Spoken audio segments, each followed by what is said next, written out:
సంవత్సరాల తరబడి government job కోసం వేచి చూస్తున్నారా? కేవలం 8 నెలల్లో మీ కల నెరవేర్చుకోండి. వెంటనే కింది నంబర్స్‌కి కాల్ చేయండి. నాకు మ్యారేజ్ అయ్యి 2 ఇయర్స్ అయింది. 2 ఇయర్స్ అయింది. 2 ఇయర్స్ అయింది సార్. మాది లవ్ మ్యారేజ్. హ్మ్. అయితే మా హస్బెండ్ నన్ను చాలా బాగా చూసుకునేవాడు ఫస్ట్‌లో. చాలా అంటే చాలా బాగా ఉండేవాళ్ళం. అసలు నాకు ఇట్లాంటి లైఫ్ వస్తదని చెప్పి నేనైతే అసలు ఎక్స్‌పెక్ట్ చేయలేదు. హ్మ్. బట్ తను సడెన్‌గా ఒక 4 మంత్స్ నుంచి నాతో అంటే అసలు ఎవరో తెలియని పర్సన్‌తో ఉంటున్నాను అన్న ఇది ఫీల్‌తో ఉంటున్నాడు సార్. నన్ను ఇగ్నోర్ చేస్తున్నాడు బాగా. దూరం పెట్టేస్తున్నాడు. మాట్లాడడానికి కూడా కష్టమైపోతుంది తనకి. ఇగ్నోర్ చేస్తున్నాడు, మాట్లాడట్లేదు. ఒక పరాయి వ్యక్తిలా చూస్తున్నాడు నిన్ను. చూస్తున్నాడు సార్. అడిగినా గానీ నీ పని నీది, నా పని నాది అంటున్నాడు. తన కోసం నేను 2 టైమ్స్ సూసైడ్ అటెంప్ట్ కూడా చేసుకున్నాను సార్ నేను. ఎందుకమ్మా సూసైడ్ అటెంప్ట్ ఎందుకు? అంటే తను ఇట్లా చేస్తుంటే నాకు అసలు ఉండబుద్ధి కావట్లేదు సార్. తను నాకు చాలా ఇచ్చేస్తున్నాడు. ఎందుకు ఇట్లా కానీ చేస్తున్నాడు కారణం ఏం అసలు చెప్పలేదమ్మా? అడిగావా కారణం ఏంటండి అని? బహుశా అడుగుంటారుగా మీరు సింధు. నాకు తల్లిదండ్రి లేరు సార్. అండ్ తనకి కూడా పేరెంట్స్ లేరు. తను వాళ్ళ మావయ్య వాళ్ళ దగ్గర ఉంటాడు సార్. ఓహో, ఇరువైపులా తల్లిదండ్రులు లేరు. అతను ఏం చేస్తుంటాడు? సంపాదన అది ఓకేనా? ఏం లేదు మేడం, అసలు ఏం లేదు. బట్ నాకు చెప్పడం అయితే నాకు జాబ్ ఉంది అని చెప్పి మ్యారేజ్ చేసుకున్నాడు. నేను కూడా చాలా హ్యాపీగా ఫీల్ అయ్యాను. నాకు కాదమ్మా, ఎవరు లేరు. సింధు లవ్ మ్యారేజ్ అని చెప్తున్నారు కదా, అతను ఏం చేశాడు ఏంటి? మరి నిజం చెప్తున్నాడా అబద్ధం చెప్తున్నాడా తెలుసుకోలేకపోయారా మీరు? మేడం నేను అవన్నీ ఇంకా ప్రేమ అనేది చెప్పడం దాంట్లో తను ఇవన్నీ మాట్లాడే తెలియదా? విధానాన్ని బట్టి ఇంకా అట్లా ఇరు కుటుంబాలు లేకపోయేసరికి నాకు తల్లిదండ్రి లేకపోయేసరికి నేను నిన్ను పెళ్లి చేసుకుంటాను అంటే వేరే విధంగా ఏం మాట్లాడకుండా సడన్ గా వచ్చి పెళ్లి చేసుకుంటాను అంటే నేను హ్యాపీగా ఫీల్ అయ్యాను మేడం. అదే ఇంకా హ్యాపీనెస్ లో అతను పూర్వపరాలు బ్యాక్గ్రౌండ్ ఏమీ చేయలేదు. వాస్తవానికి ఏంటంటే ఒక ఉద్యోగం లేనటువంటి అబ్బాయిని ప్రేమించి పెళ్లి చేసుకున్నావు నువ్వు. నువ్వు నీ వంతు ప్రయత్నంగా నువ్వు ఏదో ఒక చిన్న ఉద్యోగం చేసుకుంటూ సంపాదిస్తున్నావు. అంటే నేను ప్రైవేట్ జాబ్ చేస్తున్నానని చెప్పి నేను తనకి అబద్ధం చెప్పాను. నేను గంటకి ఒక 20,000 అట్లా తీసుకొని నేను పర్సన్స్ దగ్గరికి వెళ్తాను మేడం. అది మా తల్లిదండ్రి లేని దాని మూలాన నాకు ఎవరు చూసేవాళ్ళు లేక నా పరిస్థితులను బట్టి నేను చేసుకోవాల్సి వచ్చింది. ఎప్పటి నుంచి ఇలాంటి పనులు చేస్తున్నావు? నేను ఒక 6 ఇయర్స్ నుంచి చేస్తున్నాను మేడం. అతను ఉద్యోగం చేయట్లేదు అన్నది నీకు తెలీదు, నువ్వు ఇటువంటి వ్యాపారంలో ఉన్నావని అతనికి తెలియదు కదమ్మా. తెలియదు సార్. కానీ ఆ వాస్తవానికి నిరుద్యోగం దాచిపెట్టే దానికంటే ఇలాంటి ఉద్యోగం దాచిపెట్టడం అన్నది, ఇలాంటి వ్యాపారం దాచిపెట్టడం అన్నది పెద్ద ఇష్యూ కదమ్మా. సార్ ఫస్ట్ మేము మ్యారేజ్ చేసుకున్నప్పుడు నేను పెళ్ళైతే నాకు ఇట్లాంటి ఇబ్బందులు ఏమి ఉండవు, నేను అసలు ఇట్లాంటివి చేయాల్సిన అవసరం ఉండదు, తను మంచిగా చూసుకుంటాడు కదా, తనకి జాబ్ ఉంది కదా, నాకు ఇంకా ఇట్లాంటి కర్మ ఉండదు అనుకొని నేను మ్యారేజ్ చేసుకున్నాను సార్. కానీ నాకు మ్యారేజ్ చేసుకున్న తర్వాత తెలిసింది ఏంటంటే తనకి అసలు ఏం లేదు సార్. తను వాళ్ళ ఇంటికి వెళ్తే తినడానికి ఫుడ్ కూడా లేదు సార్. మాకు మ్యారేజ్ అయిన తర్వాత తెలిసింది తనకి జాబ్ గానీ ఏమీ లేదు. మా ఫ్యామిలీ పరిస్థితి అంతంత మాత్రం, తను ఏం చెయ్యడు, జాబ్ కి సర్చింగ్ లో ఉన్నాడు అంతే సార్. అతని పేరేంటమ్మా? సింధు శేఖర్ సార్. శేఖర్ గారికి పెళ్ళైన తర్వాత జాబ్ వచ్చిందా? జాబ్ వస్తే ఎంతకాలం తర్వాత రీసెంట్ గా వచ్చింది సార్. 4 మంత్స్ అవుతుంది, 4.5 మంత్ అవుతుంది.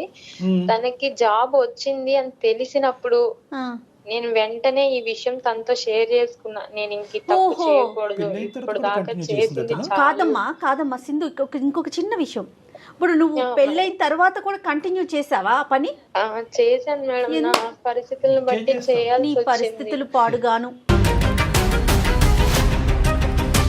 ఏమ్మా ఏదన్నా చేసుకోవచ్చు కదమ్మా. ఒక ఆడపిల్ల, ఒక తెలివైన ఆడపిల్ల, వినటానికి చదువుకున్న అమ్మాయిలా ఉన్నావు, తెలివైన అమ్మాయి కూడా లేదు సార్. ఏమన్నా చేయడానికి నాకు వేరే ఏం తెలియదు సార్. అమ్మ నీకు నువ్వేంటంటే అక్కడ గంటకి 20,000 అనే ఫిగర్ చూస్తున్నావే తప్ప నీతిగా బతకాలి. అట్లీస్ట్ పెళ్ళి అయిన తర్వాత అంతా నీతి న్యాయంగా బతకాలి.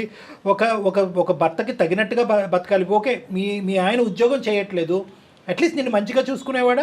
నన్ను చాలా బాగా చూసుకునేవాడు సార్. దాంట్లో మాత్రం నాకు ఎట్లాంటి ప్రాబ్లం గానీ అట్లా అంత మంచిగా చూసుకున్నాడు కాబట్టి ఏ రోజైనా కూడా ఈ గుట్టిప్పితే కనుక అది కూడా యాక్సెప్ట్ చేసేస్తాడని అనుకున్నావు. వాస్తవానికి 4 నెలలు బట్టి అతను యాక్సెప్ట్ చేయలేదు. మంచోడు.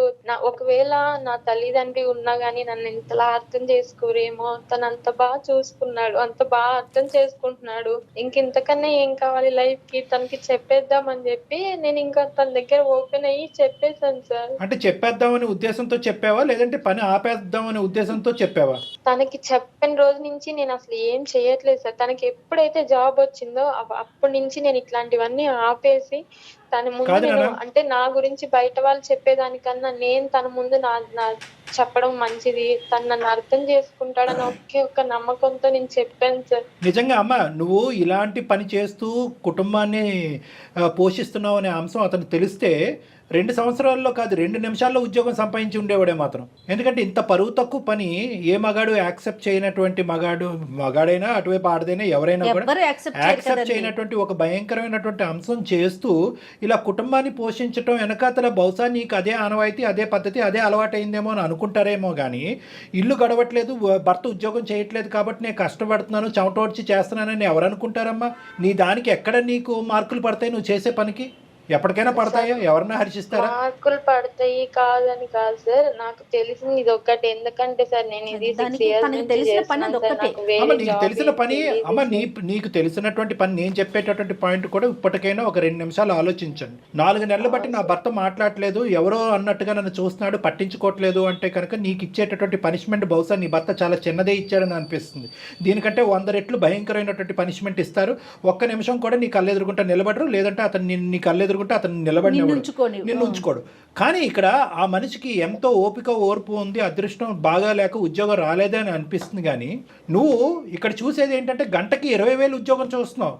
నేనేమంటున్నానంటే నెలకి 20,000 ఉద్యోగం దొరుకుండేది కదా నీకని అడుగుతున్నా. నువ్వు గట్టిగా వెతుకుంటే కనుక 6 సంవత్సరాల పాటో లేదంటే 7 సంవత్సరాల పాటో నువ్వు గంటకి 20 అంటే కనుక నెలకి నువ్వు ఎంత సంపాదిస్తున్నావు అనేది నేను అడగను, అడిగితే కూడా బాగుండదు. నేను సంస్కారవంతుడిని, నేను ఆ మాట అడగను. ఎక్కడికి వెళ్ళినా నాకు జాబ్ అనేది ఎవరు ఇవ్వట్లేదు సార్. ఇన్ కేసు బయట తెలిసిన వాళ్ళు అది ఎవరు పూర్తిగా నీ ప్రయత్న లోపమేనమ్మా. అమ్మ, మీ ఆయన మాట్లాడద్దు. మీ ఆయన అదృష్టం లేక ఉద్యోగం రాలేదు, అతను అలా కష్టపడ్డాడు. నీకేంటంటే నీకు థ్రెషోల్డ్ ఎక్కువయ్యి, అంటే నీకు కావలసినటువంటి డబ్బు ఏ లెవెల్ సంపాదన అయితే నీకు బాగుంటుందనే ఆలోచనతో నువ్వు ఇతరత్ర చిన్న డబ్బులు వచ్చి నీతిగా బతికేటటువంటి అంశాలు వచ్చి, అంటే ఇలాంటి పనులు చేసే వాళ్ళంతా నీతిమాలిన వాళ్ళని నేను అన్ను. అది కూడా వాళ్ళ అవసరం రీత్యా అది ఒక విధమైనటువంటి ఒక కష్టం, ఒక విధమైనటువంటి వ్యాపారం. కానీ ఏదైతే పెళ్లి తర్వాత ఈ కారణం చెప్తూ నువ్వు కంటిన్యూ చేస్తున్నావు చూడు, దాన్ని నీతిమాలినమైనటువంటి పని అని నేను అంటున్నా. ఎందుకంటే ఆ పని చేసుకునేటటువంటి వాళ్ళు అందరూ కూడా ఏదో సుఖానికో సంతోషానికో చేయరు, వాళ్ళ పట్టకూడు గురించి చేస్తారు. అది కూడా ఒక వ్యాపారం. దాన్ని కూడా కొన్ని లీగల్ గా కొన్ని ఇల్లీగల్ గా. పట్టకూటి కోసమే చేసుకున్నాను సార్. నా తల్లిదండ్రి ఉంటే నాకు చదివిచ్చేవాళ్ళు, నేను ఉద్యోగం చూసుకునేదాన్ని. నాకు చదువులేని వాళ్ళు ఎవరు బతకట్లేదమ్మా సమాజంలో. నేను దాన్ని నమ్ముకునే బ్రతికాను. అసలు ఆ మాట చెప్పొద్దు. సింధు వినాలి. 2 things ఇక్కడ. ఒకటి, పెళ్లికి ముందు నువ్వు చెప్పినటువంటి కథని నేను హర్షిస్తాను. ఓకే, చదువు లేదండి, తల్లిదండ్రులు లేదండి, పట్టకూడు గురించి అండి, బతకాలండి, తప్పదు కదండి, అక్కడి వరకు నాకు అర్థం. పెళ్ళి అయిన తర్వాత నీ ఆలోచన, నీ ఉద్యోగం, నీ వ్యాపారం, నీ అభిప్రాయం ఎంత అయితే ఇంపార్టెంటో అది సమతూగేటటువంటి విధంగా నీ భర్త యొక్క ఆలోచన కూడా అక్కడ ఇంపార్టెంట్. అదే ఒక పెద్ద సముద్రం లాంటి మనసు ఉండేటటువంటి భర్త వచ్చి ఓకే నేను ఎలాగ చేయట్లేదు, నువ్వు కూడా ఆ వ్యాపారం చేసుకో అని అంటే కనుక అది వేరే విషయం. ఏ మొగుడు అంటాడు, ఏ మగాడు అంటాడు.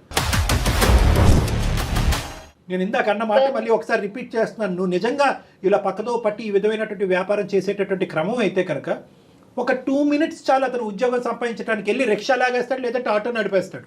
కానీ నువ్వు అలా అనుకోలేదు. అడుక్కొని తీసుకొచ్చైనా భార్యని బతికించుకోవాలనుకుంటారు. మనసుంటే మార్గం ఉంటుంది. చదువు లేని వాళ్ళందరూ ఇదే వృత్తిని తీసుకుంటున్నారా చెప్పు? సమాజంలో చదువు లేని వాళ్ళు లేరా? అదే నీకు ఒక వృత్తి కింద అయిపోయింది అంతే. ఇంకా అంతకు మించి నువ్వు బయటికి రాలా, ఆలోచించలా. డాక్టర్ గారు అంతేనా? అంతే, వచ్చేటటువంటి కంఫర్ట్ జోన్ ఒకటే చూసుకున్నావు కానీ దీనికి ఆల్టర్నేటివ్ ఏంటి అనేది ఇంకో నీట్గా బతకచ్చా, లేదంటే మనలాంటి స్థానంలో ఉండేటటువంటి చాలా మంది పెళ్ళైనటువంటి ఆడవాళ్ళు భర్తలు ఉద్యోగం చేయకపోతే కనుక అందరూ కూడా ఇలా పక్కదో పడుతున్నారా? సో ఇక్కడ ఏంటంటే బేసిక్గా జయ గారు నేను చెప్పేది ఏంటంటే ఇంకో డైరెక్షన్లో నీ కష్టం మేము కాదనట్లేదు. నీ తిండి గురించి మేము ఎలా మాట్లాడుతాం, నీ పొట్టకూటు గురించి నువ్వు కష్టపడ్డాను అని అంటున్నావు. కానీ at the end of the day ఏంటంటే ఆల్టర్నేటివ్ పాత్వేస్ అనేది ఇంకో ఏమైనా ఇతరత్ర దారులు ఉన్నాయని నేను సంపాదించడానికి. ఒకప్పుడు ఇప్పటి వరకు గడిచిపోయింది, అడిగేటటువంటి వాళ్ళు లేరు, ప్రశ్నించేటటువంటి వాళ్ళు లేరు, ఇది ఒక వ్యాపారం అన్నట్టుగా నువ్వు కంటిన్యూ అయిపోయావు.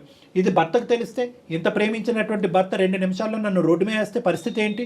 ఎక్కడి నుంచి అయితే నా జీవితం మొదలైందో అక్కడే ఎండ్ అయినట్టు అవుతుందిగా. స్నేహం వల్లనో ఎందుకు అట్లా అయిపోయిందో నాకు సరే, అర్థం కాలేదు సార్. సరే ఇక్కడ అమ్మ ఇప్పుడు అట్లీస్ట్ ఇప్పటికైనా నీకు కనువిప్పు కలిగింది. ఇక్కడ అదృష్టం నేను ఏంటంటే కనుక చేసిన తప్పు ఒప్పుకుంటున్నాను సార్. నాకు మా హస్బెండ్ కావాలి, తనతో లైఫ్ కావాలి అని అనుకుంటున్నాను కాబట్టి నేను మిమ్మల్ని అది అందమైన జీవితం, ఆ అందమైన జీవితం చేతుల్లో లేదు. అది సారీ, అందమైన జీవితం డాక్టర్ కళ్యాణ్ చక్రవర్తి జయ గారి చేతుల్లో అది లేదు.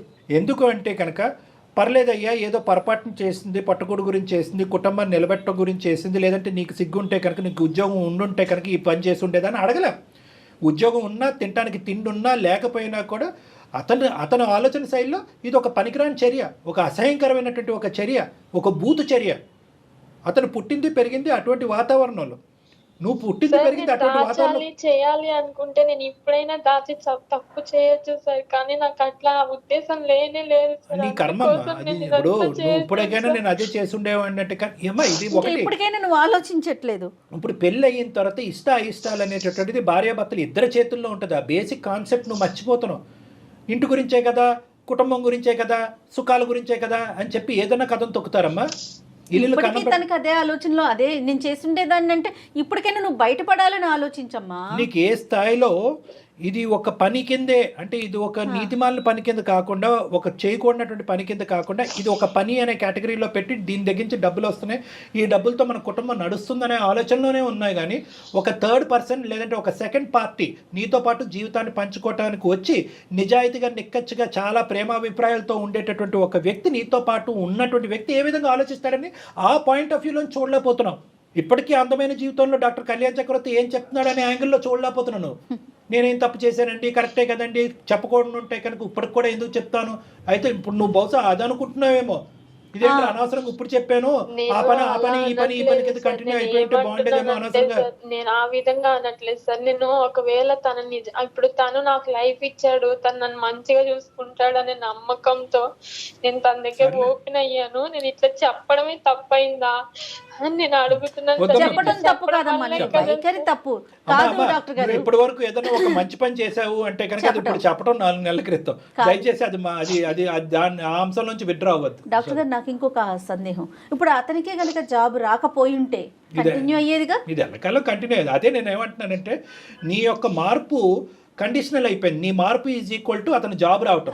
ఇప్పుడు మాకు కలిగేటటువంటి ఆలోచన భయం ఏంటంటే, అతనికి జాబ్ రాకపోయి ఉంటే కనుక ఈ వ్యవహారం నీతిమైనటువంటి వ్యవహారం, కుటుంబం గురించి వ్యవహారం, నా భర్త గురించి నా కుటుంబం గురించి డబ్బులు సంపాదించడం తప్పేంటంటే కంటిన్యూ అయ్యి ఉండేది. రేపొద్దున జాబ్ ఏదో ప్రాబ్లం అవుతుంది, మళ్ళీ కంటిన్యూ చేస్తారా? మీకు పిల్లలు లేరు కదమ్మా? పిల్లలు లేరు సార్ మాకు. నేను ఇది చేసినప్పట్లో నేను సంపాదించిన డబ్బులో నేను 2 ప్రాపర్టీస్ అయితే కొన్నాను సార్. అది మా ఇద్దరి పేరు మీద ఉంది సార్. నేనే ఒకవేళ తనకి జాబ్ వచ్చినా రాకపోయినా ఇది మానేసి మేమిద్దరం సెటిల్ అయితే చాలు, తను నాతో ఉంటే చాలు అని అనుకున్నాను సార్. నువ్వు 2 ప్లాట్లు కొన్నావా, 4 ఇల్లులు కొన్నావా అనేది కాదు ఇక్కడ. వాటి బట్టి అతనేమి ఇప్పుడు కరిగిపోడారే, అంత కష్టపడి సంపాదించినటువంటి సంపాదనతో కొన్నటువంటి ఆస్తి ఇద్దరు పేర్లు పెట్టింది అనేది కాన్సెప్ట్ కాదు. నేను బెడ్రూమ్లో పడుకున్నటువంటి నా భార్య నా పక్కనే కాకుండా చాలా మందితో పాటు పడుకుంది అనే ఒక ఆలోచన ఒక మగాడికి ఏ విధంగా ఉంటుంది అంటే కనుక, అది నువ్వు 100 కోట్ల ఆస్తి తీసుకొచ్చి అతని కాళ్ళ దగ్గర వేసినా కూడా కనుకరించేటటువంటి అవకాశం ఉండదమ్మా. సో ఇది డబ్బులతో ముడిపెట్టద్దు, ఆస్తులతో ముడిపెట్టద్దు, కుటుంబ పోషణ గురించి ఒక ఆడది తీసుకున్నటువంటి దారి అనేటటువంటి ఆలోచనతో ముడిపెట్టద్దు. ఇది అన్నిటికీ భిన్నమైనటువంటి ఒక అంశం. ఇది కేవలం అతని మనసు, అతని ఆలోచన, అతను పెరిగినటువంటి విధానం, అతని వైఖరి బట్టి ఆధారపడి ఉంటుంది. ఇందాక నేను చెప్పినట్టుగా ఇంత క్లిష్టమైనటువంటి అంశాన్ని సమాజం యాక్సెప్ట్ చేయదు. ప్లస్ అందమైన జీవితం డాక్టర్ కళ్యాణ్ చక్రవర్తి, ఇదిగో మార్గం బాబు శేఖర్, ఆ అమ్మాయి ఏదో తెలిసి తెలియక తప్పు చేసింది, ఇప్పుడు మారింది కాబట్టి నువ్వు స్వీకరించావు చెప్పడానికి కూడా ఉండదు. ఎందుకంటే కనుక అతని జీవితంలో అతని తల్లిదండ్రులు లేనటువంటి స్థానాన్ని నీకు ఇచ్చాడమ్మా. ఇప్పుడు వాస్తవానికి ఏంటంటే అక్కడ తల్లిదండ్రులు లేరు, ఆ స్థానం ఇచ్చినటువంటి భార్య కూడా ఉన్నట్టుగానే ఉండి మోసం చేస్తుంది అనే మాట అతను అన్నప్పుడు నువ్వు మోసపోలేదు, నువ్వు కరెక్టే ఉన్నావని ఎలా చెప్తావు? చూద్దాం అతను ఎలా ఆలోచిస్తాడో, నీ అదృష్టం ఎలా ఉందో, నీ తలరాత ఎలా ఉందో. సార్ నాకు నా బాధ చెప్పుకోవడానికి కూడా నాకు ఎవ్వరు లేరు సార్. నేను అందుకోసం మిమ్మల్ని మీ దాకా వచ్చి ఒక్కసారి కావాలంటే నన్ను కొట్టండి, తిట్టండి. తన ముందు నాకు ఎట్లాంటి, తను నాకు ఏ పనిష్మెంట్ ఇచ్చినా నేను దానికి యాక్సెప్ట్ చేస్తాను సార్. తను లేకుండా నీకు చెప్పుకోవటానికి మా నెంబర్ దొరికింది. అతను ఎంత కుమిలిపోతున్నాడు ఈ 4 నెలలు బట్టి, ఎంత భయంకరమైనటువంటి పరిస్థితిలో ఉన్నాడు. ప్రేమించి నమ్మకంగా చేసుకున్నటువంటి భార్య కడుపు నొప్పో కాలు నొప్పో క్యాన్సర్ అంటే కనుక అది ఎక్కడన్నా చెప్పుకోవచ్చు. లేదంటే పాత బాయ్ ఫ్రెండ్తో కంటిన్యూ అవుతుందంటే కనుక అదొక ఎత్తు. బాయ్ ఫ్రెండ్లు కాదు, ఏది కాదు, ఇదే వ్యాపారం ఇదే వృత్తిలో ఉంది అనేటటువంటిది కడుపు ఎక్కడ చెప్పుకుంటాడు, తలెక్కడ దాచుకుంటాడు. అతని పరిస్థితి చూస్తుంటే ఇంకా భయం వేస్తుంది. నువ్వేంటంటే నా మొగుడిని కాపాడి నా పెళ్లిని కాపాడిన అంటున్నాడు. అతని మానసిక పరిస్థితిని ఫస్ట్ కాపాడిన తర్వాత నిన్ను నీ పెళ్లిని కాపాడుతాం. అర్థమైందమ్మా? ఇక్కడ అతను బాధితుడు, అతను విక్టిమ్, నువ్వు బాధితురాలు కాదు, అతని పేషెంట్. మా పెళ్ళైన తర్వాత నేను చేసే పని వల్ల తనని నేను ఎంత మోసం చేస్తున్నానని నా లోపల నేను చాలా కుమిలిపోయిన రోజులు చాలా ఉన్నాయి సార్. లేదురా నాన్న, తనని ఎప్పుడు నాకు మోసం చేయాలన్న ఆలోచన లేనే లేదు సార్ అసలుకి. కదమ్మా, ఇక్కడ డిప్రెషన్ ఉంటే ఎవరికి ఉండాలి, ట్రీట్మెంట్ అవసరం అయితే అర్జెంటుగా ట్రీట్మెంట్ ఎవరికి ఇవ్వాలి, సూసైడ్ చేసుకునే ఆలోచన ప్రధానంగా ఎవరికి ఉంటుందో చెప్పు నువ్వు నాకు. ఇక్కడ నీకా నీ భర్తగా? వెనకే రావాలి సార్. కానీ ఒకటి నేను ఈ భయంకరమైనటువంటి వార్త చెప్పిన తర్వాత నా భర్త ఎంత మనస్తాపం చెందాడో, ఎంత భయంకరమైన పరిస్థితిలో ఉన్నాడో డాక్టర్ గారు దయచేసి అతను కాపాడండి అని ఫస్ట్ అడుగు. తర్వాత నీ బయటకు వెళ్తున్న ప్రతిసారి నేను తనని ఫాలో కూడా అవుతున్నాను సార్, ఎక్కడికి వెళ్ళిపోతున్నాడు ఏంటి అని. ఎంత ఫాలో అవుతావులే కానీ సరే. ఇప్పుడు ఏమంటావు? ఎందుకు మాకు ఈమెయిల్ పంపించావు, ఏం చేయగలం అనే ఆలోచనతో? సార్ మీరు ఒక్కసారి తనతో మాట్లాడి నాకు కొంచెం మా ఇద్దరిని కలపండి సార్, నాకు తను కావాలి సార్. అర్థమైంది నాన్న, అర్థమైంది, మాకు అర్థమైంది, నీ బాధ అర్థమైంది. ఏం చేద్దాం డాక్టర్ గారు? ఒకసారి కలుపుదాం మేడం, ఒక ప్రయత్నం అయితే చేద్దాము. ఎందుకంటే మన వరకు వచ్చిన వాళ్ళని ఎవరిని ఇప్పుడు వరకు ఖాళీ చేతితో పంపించలేదు. మనం ఫోన్ కాల్ చేద్దాము. ఇందాక ఆ అమ్మాయికి చెప్పినట్టుగానే ఇటువంటి అంశంలో పూర్తి స్థాయి గ్యారంటీ కానీ హోప్ కానీ ఇవ్వదలుచుకోలేదు. సో ఫస్ట్ అతని పరిస్థితులు ఎలా ఉందో తెలుసుకుందాం. నువ్వు ఫోన్ కలపమ్మా. आपका कॉल होल्ड पर है, लाइन पर बने रहें या कुछ देर बाद कोशिश करें. హలో. ఏమండి చెప్పు. ఎందుకు ఇట్లా చేస్తున్నావు నువ్వు? అసలు ఎలా ఉండాలి నీతో? నేను చేసింది నీ దగ్గర నాకు తప్పని నేను ఒప్పుకున్నాను కదా. నాకు నువ్వు కావాలి, నీతో లైఫ్ కావాలి అని చెప్పి నేను నిన్ను అడుగుతున్నాను కదా.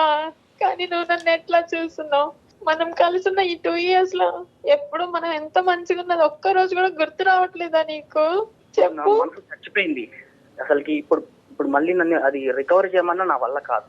అసలు యాక్సెప్ట్ చేయలేకపోతున్నాను నీతో. అట్లా మాట్లాడుకురా ఎలా బతకాలా? ప్లీజ్ మా. అసలు ఎలా బతకాలా? నువ్వంటే నాకు ఎంత ఇష్టమో నీకు తెలీదా? చెప్పు. నువ్వుతో మాట్లాడకుండా, నిన్ను చూడకుండా నేను ఉండలేను కదా. నువ్వు కావాలని చెప్పి నేను నీ దగ్గరికి వస్తుంటే నువ్వు ఎందుకు ఇట్లా చేస్తున్నావు నన్ను? అసలుకి రోడ్డు మీద ప్రతి ఒక్కరిని అందరిని చూస్తున్నా.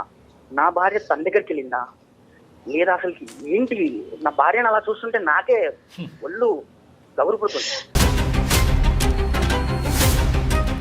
నేను సుమన్ టీవీ వాళ్ళని అప్రోచ్ అయ్యానంటే వాళ్ళకి మెయిల్ పెట్టాను. సార్ అండ్ మేడం లైన్ లో ఉన్నారు, ఒకసారి నువ్వు వాళ్ళతో మాట్లాడు. శేఖర్, చెప్పండి సార్. నా పేరు డాక్టర్ కళ్యాణ్ చక్రవర్తి నాన్న. సుమన్ టీవీ అందమైన జీవితం. బహుశా ఈ కార్యక్రమం గురించి నీకు తెలిసే ఉంటుంది. నమస్తే సార్. నమస్తే నాన్న. సారీ ఇటువంటి పరిస్థితుల్లో నీతో మాట్లాడవలసి వస్తుందని చెప్పి. ఎందుకంటే నీ బాధని ఎటువంటి మాటలలో వర్ణించాలో నాకైతే అర్థం కావట్లేదు. వాస్తవానికి ఈ అమ్మాయి మాకు ఈమెయిల్ చేయకపోయినా బాగుండేది. ఈమెయిల్ చేసి మా ద్వారా అంటే చాలా బలవంతంగా ఈ ఫోన్ కాల్ కలిపమ్మ అతనితో మాట్లాడదామని చెప్పి వచ్చినటువంటి బాధితులు ఉట్టి చేత్తో పంపించే సాంప్రదాయం ఆనవాయితీ మాకు లేదు. కాబట్టి సరే అమ్మ చాలా అయిష్టంగా విముఖంగానే నీకు ఫోన్ కలపమని చెప్పాం. ఎందుకంటే నీ బాధ మామూలు బాధ కాదు. ఆ బాధను సరిదిద్దుకుని ఆ బాధను మర్చిపోయి అవన్నీ వెనక్కి పెట్టేసి పాస్తూ ప్రేమించినటువంటి అమ్మాయి గురించి ఎన్ని త్యాగాలన్నా చేసేసి నువ్వు ముందుకు వచ్చే అని అడగటం నాకు అసలు ఇష్టం లేదు. అది నేను సమర్థించను, అది కరెక్ట్ కూడా కాదు. కానీ ఏదన్నా ఒక తెలియనటువంటి ఒక దేవుడు నీ మనసు లోపల ఉన్నాడా? ఆ దేవుడు కాసేపు ఏమైనా దయదలిచి ఈ దిక్కును కూడా చూస్తాడనేటటువంటి ఆలోచన ఆశతో నీతో ఒక మాట అడగటానికి వచ్చాను. నేను రిక్వెస్ట్ చేయటం అనేది నా బాధ్యత కాబట్టి రిక్వెస్ట్ చేస్తాను. ఒప్పుకోవలసినటువంటి బరువు బాధ్యతలు నీ మీద లేవు కాబట్టి ఒప్పుకుంటావు లేవా అనేది నీ ఇంగితానికి, నీ ఆలోచనకి, నీ యొక్క వ్యక్తిత్వానికి వదిలేస్తాను. సార్ ఆల్రెడీ నేను చనిపోయిన శవాన్ని సార్. శవంతో కాపురం చేయాలనుకుంటున్నా సార్. తను నా వల్ల కాదు సార్. తను వద్దు సార్ నాకు. అడుగుతున్నాను ప్లీజ్ ఒప్పుకో. నువ్వు నాకు ఎలాంటి శిక్ష చేసినా నేను తీసుకోగలుగుతా. దయచేసి నన్ను వదిలేస్తాను. నువ్వు నాకు వద్దు అంటే మాత్రం నేను బ్రతకలేదురా. నేను మానసికంగా చాలా చచ్చిపోయాను. నాతో అసలు మాట్లాడదు. ఇప్పుడు నువ్వు నన్ను వదిలేస్తే నాకు అదే పరిస్థితి అయిపోతుంది. నేను ఇప్పుడు చెప్తున్నాను కదా, నాకు కూడి పెట్టే వృత్తి అని నేను ఇది అనుకున్నాను. లైక్ నేను దాన్ని కూడా వదిలేసుకున్నాను. ఒకవేళ నువ్వు నన్ను వదిలేసినా నేను మళ్ళీ దాంట్లోకి వెళ్తానేమో అని నువ్వు అనుకోవచ్చు. నాకు అలాంటి ఉద్దేశం లేనే లేదు. పెళ్లికి ముందు మీరిద్దరూ మీరేమో ఉద్యోగం చేస్తున్నాను లేదంటే చేయట్లేదు అనేటటువంటి అంశాన్ని దాచిపెట్టారు, ఉద్యోగం చేస్తున్నట్టుగానే నటించారు, ఒక సెక్యూర్ జీవితం మన ఇద్దరికి ఉంది అనేటటువంటి విధంగానే ఆశ చూపెట్టారు, అదే ప్లాట్ఫామ్ మీద పెళ్లి చేసుకున్నారు. ఈ అమ్మాయి ఏమొచ్చి అతి భయంకరమైనటువంటి వృత్తి చేస్తూ సరే పెళ్లి వరకు చేస్తున్నాను లేదంటే ప్రేమించేటటువంటి వరకు చేస్తున్నాను, ఇంకా ప్రేమించడం మొదలుపెట్టిన తర్వాత ఈ వృత్తిని మనం నమ్ముకోకూడదు, ఇది కరెక్ట్ కాదు అనేటటువంటిది ప్రేమించేటప్పుడు వదిలేయలేదు, పెళ్ళి అయిన తర్వాత పెళ్ళైన 2 సంవత్సరాల వరకు వదిలేయకుండా ఇప్పుడేమొచ్చి మీకు ఉద్యోగం వచ్చిన తర్వాత ఇప్పుడు ఫైనాన్షియల్ సెక్యూరిటీ మాకు వచ్చింది కాబట్టి ఈ వృత్తి కరెక్ట్ కాదన్నట్టుగా మాట్లాడుతుంది ఆ అమ్మాయి. సో ఆ అమ్మాయిది తప్పు కాదు, తప్పున్నర. సార్ మీరు ఇంతమందిని చూసుంటారు కదా సార్, దీంట్లో బాధితులు ఎవరు, నేనా తన అనేది మీరే చెప్పండి సార్. 1000% నువ్వే. మీరే శేఖర్, మీతో మాట్లాడక ముందే డాక్టర్ గారు ఆ మాట అన్నారు, బాధితుడు మీరే. రేపొద్దున అంత ప్రేమించినటువంటి అమ్మాయి అంత అన్యోన్యంగా మీరు 2 సంవత్సరాల పాటు హ్యాపీగా ఉండేవారు కదా శేఖర్, ఏమైంది నీకు సింధుకు మధ్యన జరిగిందంటే ఏం చెప్తారు మీరు? కాబట్టి మీ సైడే మాకు ఓదార్పు ఉంటుంది, ఆలోచన ఉంటుంది, భవిష్యత్తు గురించి ఒక కార్యాచరణ ఏం చేయాలి ఏం చేయకూడదు అనేటటువంటిది మీ సైడే. ఏం చేద్దాం అనుకుంటున్నారనేది చెప్పండి సార్. నేను ఎలాగైనా అమ్మాయికి లైఫ్ ఇద్దాం అనుకున్నాను సార్, కానీ ఇద్దరికి తెలియదు కదా సార్, తను నాకేం చెప్పలేదు అప్పటికి. ఇప్పుడు వచ్చేసి ఆ రక్తపు కూడం తినమంటే ఎలా సార్?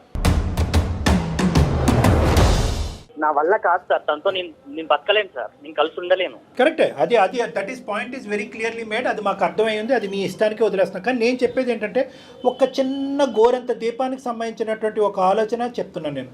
లేదు సార్, ఆమె నా దగ్గరకు వస్తుంటే ఏదో నా మైండ్ యాక్సెప్ట్ చేయట్లేదు సార్. ఇంకే విధంగా చెప్పినా కూడా అబ్బాయికి జెన్యున్ గా ఉండాలి, ఇంకా తిన్నతో నేను కావాలనుకునేదంతా చెప్పేశాను. ఈ జెన్యున్ గా ఉండాలి అనే ఆలోచన ప్రేమించినప్పుడే రావాలి. అప్పుడు వరకు నీ వృత్తి ఏంటి, నీ ఆలోచన ఏంటి, అంతకుముందు నువ్వు ఏమేమి వ్యాపారాలు చేసావు అనేటటువంటిది పెళ్ళైన నెక్స్ట్ డే నుంచి నేను ఎంత చేయకూడదని ఫిక్స్ అయ్యాను సార్. నాకు పెళ్ళైన రోజు నుంచి నా పెళ్ళైనప్పుడు నాకు తెలిసింది సార్, కనీసం అక్కడికి వెళ్తే తినడానికి కూడా లేదని. నువ్వు ఇప్పుడు మారేవు అనే దాన్ని మేము హర్షించేటటువంటి విధంగా అబ్బాయికి చెప్పాలి అనుకుంటుంటే నువ్వు పెట్టుకున్న విస్తరణలో నువ్వే ఉమ్మేసుకుంటున్నావు. ఇప్పుడు మొత్తం ఉండేటటువంటి గుట్టును ఇప్పుడు బయటకు చెప్పడం వల్ల ఒక పెద్ద ఘనకార్యంగా అనుకుంటున్నావు, కానీ 2.5 సంవత్సరాలు దగ్గర 3 సంవత్సరాలు ప్రేమించుకున్నప్పుడు 1 year, పెళ్ళైన తర్వాత 2 years, 3 సంవత్సరాల పాటు ఒక భయంకరమైనటువంటి నిజాన్ని దాచిపెట్టి ఏ మగాడు యాక్సెప్ట్ చేయనటువంటి ఒక భయంకరమైనటువంటి అంశాన్ని 2 సెకండ్లలో మర్చిపోమంటున్నావు. నువ్వు చెప్పిన దానికి 100 మార్కులు వేస్తున్నావు, అతను పడేటటువంటి బాధకి 1 మార్క్ కూడా వేయట్లేదు. ఇప్పుడు తనకి ఏదైనా అనిపిస్తే అది నా మొహం మీద చెప్పాలి సార్. అట్లా తను చూసే విధానం నాకు ఎట్లా దీనికి మాటలు లేవు, మాట్లాడుకోవటాలు లేవు. ఏ మగాడైనా నువ్వు అతని స్థానంలో నిలబడి ఆ వ్యభిచారం అదేటటువంటి కార్యక్రమంలో అతను ఉంటే కనుక తినడానికి డబ్బులుంటే చాలు కదా, ఏం పని చేస్తున్నాను అనేది అవసరం అనేటటువంటి లెక్క అతను చెప్తే కనుక నువ్వు యాక్సెప్ట్ చేస్తావా? నువ్వు చేసిన పని నువ్వు సమర్థించుకుంటున్నావు, దానిలోంచి బయటికి రా ఒక్కసారి. శేఖర్, నేను ఒకటే చెప్తున్నాను, ఆ అమ్మాయి వాదన ఇలాగే ఉంటది కానీ అసలు ఇక్కడ మాట్లాడటానికి కూడా ఏమీ లేదు. ఇది కంప్లీట్ గా నెగిటివ్ గా మాట్లాడితే 2 నిమిషాల్లో కాల్ కట్ చేసి ఇక్కడే క్లోజ్ చేసేయచ్చు.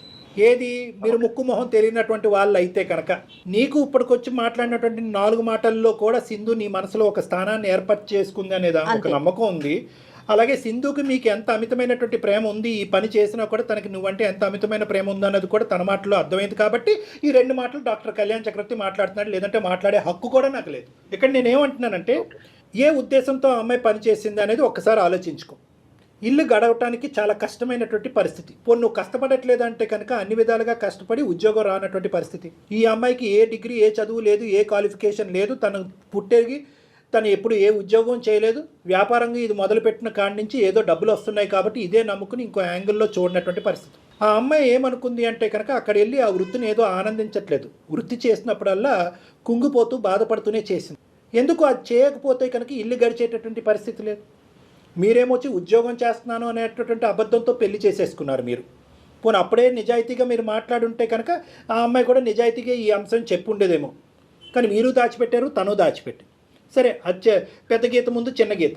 ఇందాక నేను అన్నట్టుగా ఏంటంటే బహుశా ఈ అమ్మాయి ఈ వృత్తి చేయకుండా ఉండుంటే కనుక మీరు ఇలా అబద్ధం ఆడి ఉద్యోగం చేయకుండా పెళ్లి చేసుకుని ఉంటే కనుక ఏమయ్యా, నువ్వేం మగాడవయ్యా, ఏ ఉద్యోగం చేయకుండా ఒక ఆడపిల్లను మోసం చేసి ఎలా పెళ్లి చేసుకుంటావయ్యా?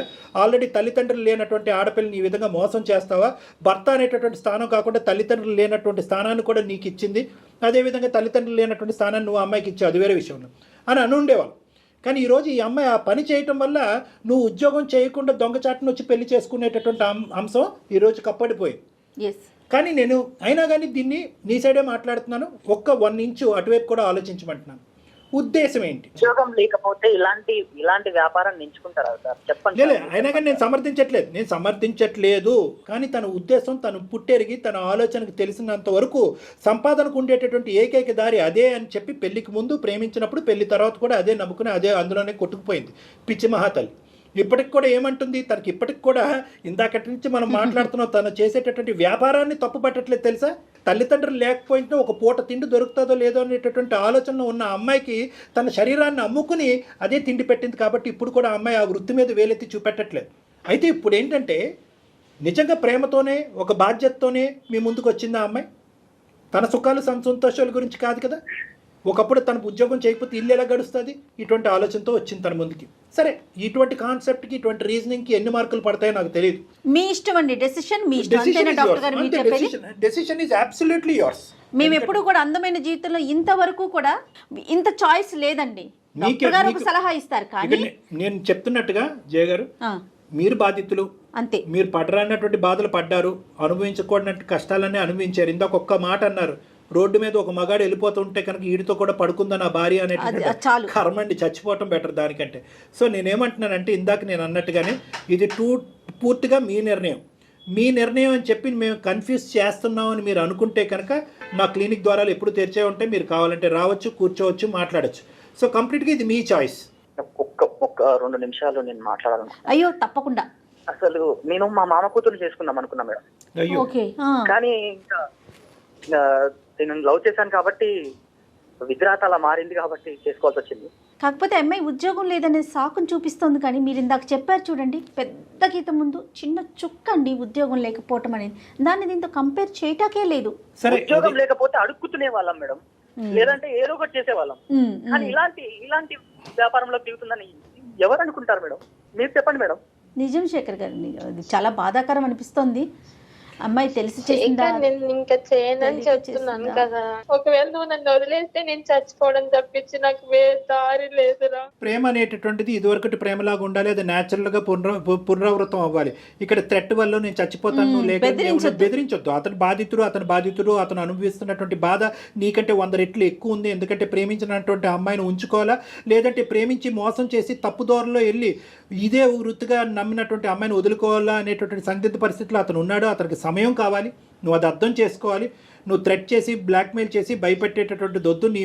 నువ్వు ప్రేమించినటువంటి నీ భర్త ఎలాంటి వ్యక్తి అనేది 2 ఇయర్స్ పాటు నీకు చూపెట్టాడుగా, ఒక మంచి వ్యక్తిగా. ఇప్పుడు నీకు అర్థమైంది నువ్వు ఎటువంటి వ్యక్తిని పోగొట్టుకుంటావు. నేను మళ్ళీ కోరుకునేది, నేను ఇంత తిన కోసం ఇంత దిగజారి ఇంత ఆర్గ్యూ చేసేది నేను దానికోసమే సార్. నాకు తల్లిదండ్రి లేని లోటు తీర్చాడు. తల్లిదండ్రి ఉంటే ఆ ప్రేమ ఎలా ఉంటుందో తను చూపించాడు. అంత ప్రేమ చూపెట్టినటువంటి వ్యక్తి ఈ అంశం తెలిస్తే కనుక ఏమవుతాడు అనే 0.1% నువ్వు ఆలోచించుంటే కనుక ఈరోజు ఈ ఎపిసోడ్ ఈ మాట్లాడుకోవటం కూడా అక్కర్లేదు. వేరే వ్యక్తి పక్కన నేను పడుకుంటున్నాను, అదే రాత్రి మళ్ళీ నా భర్త పక్కన పడుకుంటున్నాను. ఇది వాస్తవం, ఈ నిజం తెలిస్తే కనుక నా భర్త ఉంటాడా లేదా అన్నది కాదు, బతుకుంటాడా లేదా అనేది ఆలోచించుంటే కనుక ఈరోజు మనకి ఎపిసోడ్ అక్కర్లేదు. నీ ఆలోచన అనేది చాలా లేట్గా వచ్చింది. ఇప్పటికి కూడా నువ్వేమంటున్నావు అంటే కనుక చెప్పకుండా ఉండుంటే ఏం చేసి ఉండేవాడు? నువ్వు చెప్పకపోతే ఇంకొకరు చెప్పేవారు అప్పుడు. కానీ అది మోసం చేయటం కదా, అది మోసం. అసలు నువ్వు చెప్తావా, ఇంకొకరు చెప్తారా? తర్వాత పచ్చి మోసం కదమ్మా అది. భార్యాభర్తల ఇవన్నీ కాసిందు బంతి అతని కోర్టులో ఉంది. అతను ఇట అనేటటువంటి నిర్ణయం తీసుకోలేదు. ఇక్కడ మాట్లాడినా నా క్లినిక్ వచ్చినా అతన్ని బలవంతం పెట్టేటటువంటి ఉద్దేశం నాకు లేదు. ఒకటి కాకపోతే 100 రోజులైనా అతను ఈ నిర్ణయం తీసుకోవడానికి అతను అవకాశం ఇవ్వాలి. అతను నిర్ణయం తీసుకునేటటువంటి క్రమంలో మీరిద్దరు ఒకే రూఫ్ కింద ఉంటారా, ఒకే ఇంట్లో ఉంటారా, విడివిడిగా ఉంటారా అనేది ఆలోచించుకోండి. అది కూడా మనం ఒకసారి క్లినిక్ కౌన్సిలింగ్కి వచ్చాక మనం మాట్లాడుకుందాం. అప్పటి వరకు అతని మీద బలప్రయోగం చెయ్యొద్దు, బలవంతం పెట్టద్దు. అటువంటి ఆలోచన కూడా నువ్వు విరమించుకో. ఎందుకంటే ఆల్రెడీ అతను చాలా సఫర్ అవుతున్నాడు. 1కి 100 సార్లు నేను బతుకును, నేను చచ్చిపోతాను నువ్వు అంటాం కాదు. అతను బ్రతుకుంటాడా, సూసైడ్ చేసుకుంటాడా ఈ డిప్రెషన్లో అనేది నాకు భయంగా. సో కాబట్టి అతను స్వేచ్ఛగా ఒక నిర్ణయం తీసుకునేదానికి ఒక అవకాశం ఇవ్వు ప్లీజ్. ఇది నీకు నా రిక్వెస్ట్. నువ్వు 2 ద్వారాలు తెరిచి ఉంచాలి. మంచి జరిగితే మంచి జరుగుతుంది, ఇంకోటి జరిగినా కూడా మంచిదే. కలిసి ఉన్నా మంచిదే, కలిసి లేకపోయినా కూడా మంచిదే. దిశ ఏంటి, ఫ్యూచర్ ఏంటి, నీ భవిష్యత్తు ఏంటి, తన భవిష్యత్తు ఏంటి, తన భవిష్యత్తు అనేటటువంటిది నువ్వు తీసుకున్న నిర్ణయం బట్టి తనకు కౌన్సిలింగ్ ఇస్తాను. ఓకే, ఇద్దరు కలిసి అయితే మాత్రం రాకండి. ఫస్ట్ నువ్వురా, నీ ఆలోచన ఏంటి, నువ్వు ఏ దారిని తీసుకున్నావు, ఏ దారిని ఎంచుకున్నావు అనే దాన్ని బట్టి ఆ అమ్మాయికి తర్వాత నేను కౌన్సిలింగ్ చేస్తాను. ఎందుకంటే ఇక్కడ పెద్దలు ఇన్వాల్వ్ చేయడానికి లేదు, ఇరువైపులో తల్లిదండ్రులు లేరు. ఎస్. సరే సార్. ఓకే శేఖర్. సరే సార్. ఓకే అమ్మా సింధు, ధైర్యంగా ఉండు. ఇది అసంపూర్తిగా అనిపించినా కూడా చాలా మందికి దీనికి ఏంటంటే ఇక్కడ అస్సలు ఇలా చెయ్యి బాబు అని సజెషన్ ఇవ్వడానికి కూడా మనకు లేదు, హక్కు లేదు. లేదండి, లేదు. సజెషన్ ఇలా చెయ్యి అనేది కాదు, మనం ఇక్కడ చేయవలసింది ఏంటంటే ఆ అబ్బాయికి ఒక గైడెన్స్ ఇవ్వాలి, ఒక ఓదార్పుని ఇవ్వాలి, ఒక మోరల్ సపోర్ట్ ఇవ్వాలి. ఆ అబ్బాయి తీసుకోబోయే నిర్ణయాలు, మార్గాలు సరైనటువంటిదా కాదా భవిష్యత్తులో అనేటటువంటి దాన్ని ఒకటి చూడాలి. మానసిక వేదన నుంచి ఆ అబ్బాయిని బయటికి లాగాలి. రైట్. ఆ